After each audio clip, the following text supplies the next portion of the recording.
I had dreamed of this moment for months. The day I'd walk through my front door and be greeted with open arms. The day I'd feel like a husband again, a father, a man at peace.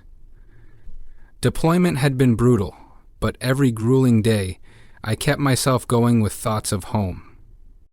I could still remember the sandstorms, the scorching heat, the constant tension of never knowing what the next moment would bring. But through all of it, the thought of my wife's smile, my daughter's laughter, the warmth of my own home, it had kept me going. I had counted the days, the hours, the minutes, until I could hold them again, until I could sit at the dinner table and hear my little girl talk about school, see my wife's face light up when I surprised her with flowers, fall asleep knowing I was finally back where I belonged. When the plane touched down, I was among the first to step off, my heart pounding in anticipation. I looked around, expecting to see them waiting, waving excitedly, maybe holding a sign like they had the last time, but there was no sign, no familiar faces. Just other soldiers, reuniting with their families, hugging, crying, laughing. I told myself maybe they were running late, maybe there was traffic. I checked my phone, no messages. My chest tightened, but I shook it off. It was fine. I'd surprise them instead. The drive home felt longer than the entire deployment. Every stoplight was an annoyance, every second ticking by too slow. I rehearsed what I'd say, imagined the way my wife's arms would wrap around me the second I walked through that door. I even thought about how I'd pick up my daughter and spin her around, how she'd giggle and bury her face in my shoulder. That's how it was supposed to go. That's how it always went. But when I pulled up to the house, something felt off. The porch light was on, but there was no sign of life inside. I stepped out of the car, duffel bag slung over my shoulder, and walked to the door. I turned the handle. Unlocked. That was strange. My wife was always careful about locking the door, especially at night. I pushed it open, expecting to hear the sound of footsteps rushing toward me, expecting warmth. Instead, I was met with silence. The living room was neat, almost too neat. The pillows on the couch were perfectly arranged, the coffee table wiped clean. It looked like a place where someone lived, but not where someone had been waiting. I set my bag down, glancing toward the kitchen, half expecting to hear my wife's voice from the next room, but there was nothing. Just the quiet hum of the fridge, the distant ticking of the wall clock. Then I saw her, my daughter, sitting on the couch, her small body curled up, her eyes glued to the TV. At first, she didn't even look at me. No excited yell, no rush to hug me, just a brief glance, a blink, and then she turned back to the screen. My heart twisted. Maybe she was just tired. Maybe she hadn't noticed it was me. I took a step forward, forcing a smile. "Hey, sweetheart," I said, my voice cracking slightly. She finally looked at me, blinking as if registering my presence for the first time. Then, with a simple shrug, she said something that made my entire world collapse. "Mommy's on a date with her boyfriend." I didn't move, didn't breathe. The words echoed in my head, but they didn't make sense. I must have misheard. What? She looked at me, completely unbothered. He's gonna be my new daddy. I felt like someone had just knocked the air out of my lungs. My vision blurred, my pulse pounded in my ears. The house, the place I had built, the home I had fought to return to, felt like it was closing in on me. I couldn't speak, couldn't think. The walls around me no longer felt like home. The woman I had loved, the woman I had stayed faithful to through every lonely night overseas, had replaced me before I even set foot back in the house. And my daughter, the little girl I had sworn to protect, had already been introduced to the man who was taking my place. I felt sick, betrayed, lost. I wanted to scream, to demand answers, but my body wouldn't move. My mind was still trying to process the words I had just heard. Everything I had been looking forward to, everything I had clung to in the darkest moments of deployment had just been ripped away in a single sentence. I looked around the living room again, and that's when I noticed the changes. My wedding photo was missing from the mantle. The picture of me holding my daughter as a baby was gone. Instead, a new frame sat there. A new man. A stranger. Smiling like he belonged. I clenched my fists, my nails digging into my palms. The pain kept me grounded, kept me from completely losing it. My breath came in slow, controlled exhales. I was a Marine. I had survived worse than this. But nothing had ever prepared me for the feeling of coming home and realizing I had been erased. I had been replaced, and I was about to find out exactly who had done it. I stood there, frozen. My heart pounded in my chest as a pit formed in my stomach. The woman I had vowed to love and protect, the woman I had been faithful to through every hellish night overseas, had moved on while I was still wearing my uniform.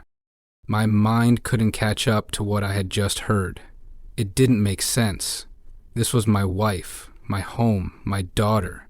How could everything be so different, so unfamiliar? How could the life I had held onto for so long slip away without me even knowing? I had spent years dodging death, surviving in the worst conditions imaginable, only to come back and find that my real battle had been happening here, behind my back. I wanted to believe my daughter had made a mistake, that she had misunderstood something. Maybe she was talking about a friend's dad or someone my wife had casually met. But deep down, I already knew the truth.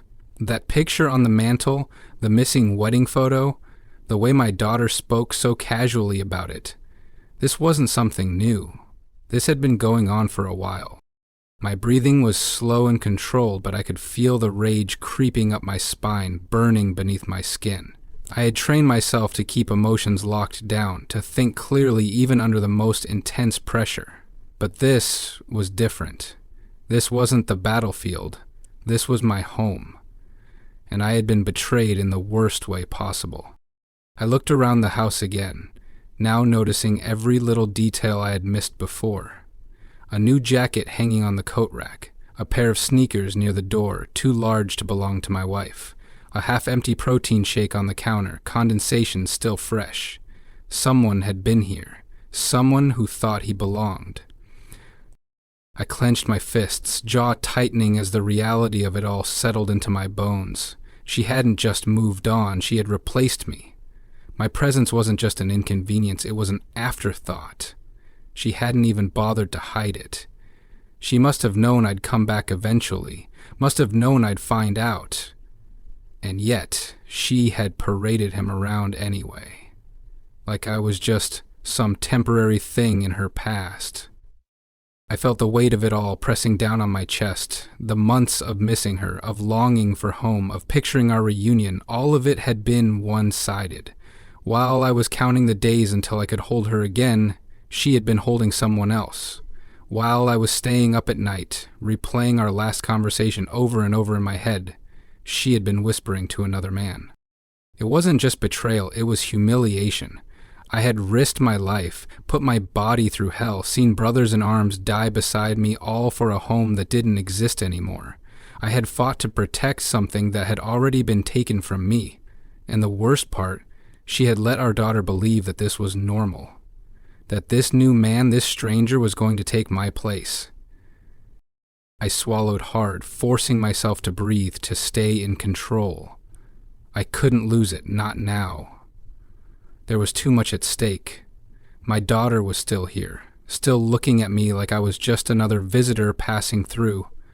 And that stung more than anything. I wanted to ask questions, to demand answers, but what would that change? Would knowing when it started, how it happened, why she did it, would any of that make a difference? Would it erase the image of my daughter looking up at me with those innocent eyes, telling me about her new daddy like it was the most normal thing in the world? I turned away from her, staring at the floor, trying to process what came next.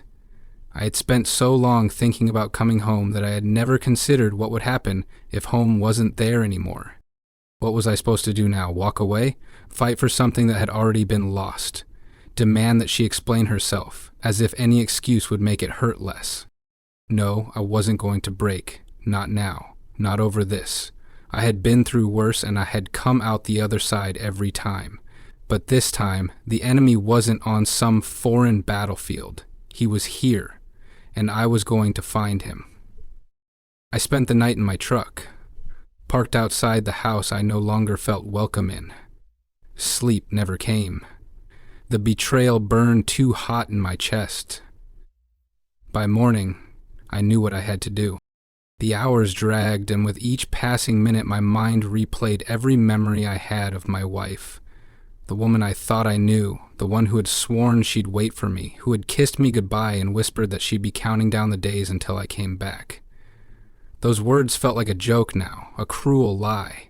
Had she known then what she was going to do? Had she already met him? Already decided that she was done with me before I even boarded that plane? I gripped the steering wheel until my knuckles turned white. I needed answers, but more than that, I needed to see him. The man who had taken my place. The man who had sat at my table, slept in my bed, held my wife while I was thousands of miles away. I needed to know what kind of person thought he could step into another man's life and claim it as his own. I started digging. Social media was the first place I looked. My wife had never been one to post much, but that didn't mean I couldn't find something. I scrolled through her friends list, looking for any new names that stood out. It didn't take long. His profile was easy to find, full of gym selfies, flexing in front of mirrors, showing off his size like he was the strongest man alive. The captions were all the same. Hard work pays off, only the strong survive, no excuses. I clicked on his pictures, scanning through months of posts, and there it was. Pictures of him and her together, in restaurants, at the beach, in my home. Him with his arm around her waist, smiling like he belonged there. And the worst one, him holding my daughter on his shoulders, laughing, as if he was the one who had raised her, as if he had any right to be that close to my little girl. My chest tightened, rage mixing with something even worse. Loss. He had been here for a while. This wasn't some short fling. He had settled in, made himself comfortable in the life I had built. And she had let him. I needed more. I wasn't just going to stare at pictures and stew in my own anger. I needed to see him in person. Needed to look him in the eyes and understand what kind of man could do this. It wasn't hard to track him down. His profile was full of posts about his workouts, his routines, his favorite places. He spent most of his time at the gym, lifting weights and showing off. It was the kind of place I had never cared for. Too many mirrors, too many guys puffing out their chests, pretending they were warriors because they could bench press a few 100 pounds. I had met real warriors. Men who had carried their brothers through fire, who had fought with everything they had, not for themselves, but for the man next to them. This guy, he was just a show. I drove to the gym, parked outside, and watched. He was easy to spot, bigger than most of the guys in there, arms bulging, sweat dripping from his forehead as he pushed himself through another set. He didn't look dangerous, just big. Strong in the way that only mattered in places like this. But strength wasn't just about size. It was about endurance. It was about knowing how to take a hit and keep going. It was about facing real pain and pushing through it. I sat there for a while just watching, taking in every detail. The way he walked, the way he carried himself, the way he looked at his reflection after every set like he needed to remind himself how powerful he was. And I realized something then. He didn't know I existed. He had no idea I was back. No idea that the man he had replaced was sitting just outside, watching, waiting. He thought he had won, that I was just a memory, a name my wife had once mentioned before she moved on. But he was wrong. I wasn't a memory. I wasn't done. And I wasn't going anywhere. The first time I saw him in person, I understood why she had chosen him. He was built like a tank, with arms thicker than my legs. He had the body of a warrior, but not the soul. I watched him, studying the way he moved, the way he carried himself like he was untouchable. He had that arrogant confidence, the kind that came from never having faced anything real. He had only ever fought weights and his own reflection, never an enemy that fought back, never a situation where strength alone wouldn't save him. But he had taken something that wasn't his, walked into my life without a second thought, and for that, he was about to learn what real power was. I waited for my moment. I wasn't reckless. I had spent years in situations where patience meant survival, where acting too soon could mean death. This wasn't about swinging blindly. This was about control, about making sure he understood exactly why this was happening. When he left the gym, he was alone. No friends, no crowd, just him stepping outside, wiping sweat from his face, checking his phone without a care in the world. He had no idea I was there, no idea what was coming. I stepped out of my truck, closing the door just hard enough for him to notice. His head turned, his brows furrowing slightly, confused for a second. He didn't recognize me. Of course he didn't. He had never cared enough to know whose life he had walked into. To him, I was nothing. A name my wife had erased, a ghost from a past that didn't matter anymore. I made sure he saw me coming. I wanted him to look at me, to really see me. He stood a little straighter, puffing out his chest, instinctively trying to look bigger, stronger. But that didn't work on me. I had seen real fear before, seen men much tougher than him break when faced with something they couldn't lift or overpower. I didn't rush. I didn't say a word. I just kept walking toward him, watching as he shifted his weight, trying to decide whether he should act tough or step back. He chose the first option. "What's your problem, man?" His voice had that forced confidence, that cocky, dismissive tone, like he thought I was just some random guy trying to start something. I let him have that moment. Let him believe, just for a second, that he had the upper hand. Then, without a word, struck. I had fought men twice his size before. The bigger they were, the more they relied on their strength, the more they believed that muscle alone could win a fight. But strength doesn't matter if you don't know how to use it. He threw a punch, slow, predictable. I dodged, stepped in close, and drove my fist into his ribs. I felt the air leave his lungs, heard the sharp gasp as he stumbled back. He wasn't ready for this. He had probably never been in a real fight before, never taken a hit he couldn't shake off with a flex and a grin. He tried again, swinging wildly, desperate now, trying to use his size to his advantage. But I wasn't there. I moved before he could land anything, struck again, this time aiming lower, making sure he felt every inch of what was happening. I wasn't just trying to hurt him. I was proving a point. When he finally hit the ground, gasping for air, struggling to push himself up, I leaned down and looked him in the eye. I wanted him to hear this, to understand exactly why this was happening. You don't take what isn't yours. My voice was calm, steady, because someday someone stronger is going to take it back. He didn't have a response, he just lay there, struggling to catch his breath. His entire world flipped upside down in an instant. The man he thought he was, the power he believed he had, it was all gone, stripped away in the span of a few seconds. I stood up, stepping over him, leaving him there to process what had just happened. I didn't need to say anything else. He understood now. He knew who I was, what he had done, and what it had cost him. I walked away without looking back. My point had been made, and I knew without a doubt that he would never come near my family again. I drove without knowing exactly where I was going. My hands gripped the steering wheel, knuckles tight, jaw clenched. The adrenaline was still coursing through my veins, but underneath it was something heavier. A hollow emptiness that I couldn't shake. I had won the fight, but it didn't feel like a victory. Beating him down hadn't changed what had already happened. It hadn't erased the betrayal. It hadn't turned back time to the moment before my wife decided I wasn't enough. I had come home to nothing.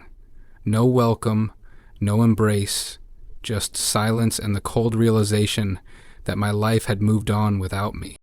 I pulled into a parking lot, staring out at nothing, letting the weight of it all sink in.